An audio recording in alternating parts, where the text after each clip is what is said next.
জীবন কালা হয়ে গেছে, তাই না? আমি তো দেখছি একেবারে সবাই মুগ্ধ হয়ে আপনার গান শুনছিল। অনেক ধন্যবাদ খুব সুন্দর একটি গান পরিবেশন করবার জন্য। গান শুনবো, আরো অনেক অনেক গান শুনবো। তবে গানে যাবার একটি ছোট্ট অনুরোধ, সেটি হচ্ছে আপনারা যারা খাচ্ছেন মজার মজার খাবার বাটিতে নিয়ে, প্লাস্টিকের বাটিতে নিয়ে বা কাগজের বাটিতে নিয়ে, আপনাদের কাছে বিনীত অনুরোধ, আপনারা এই প্লেট, বাটি, গ্লাস বা বোতলগুলো অনেক বিল দেওয়া আছে, প্রচুর বিল দেওয়া আছে, মাঝে মধ্যে আপনারা বিলে ফেলবেন। এটা আপনাদের কাছে বিনীত অনুরোধ। আমি তো এটা চেষ্টা করি। ধন্যবাদ সবাইকে।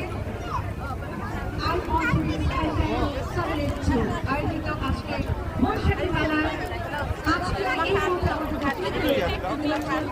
তিনিও এই কমিউনিটি অত্যন্ত জনপ্রিয় একটি প্রতিভাবান একজন শিল্পী। মঞ্চে নিয়ে দিচ্ছি মাসুদ নাহার তন্নি, মঞ্চে আসছে তন্নি। গানও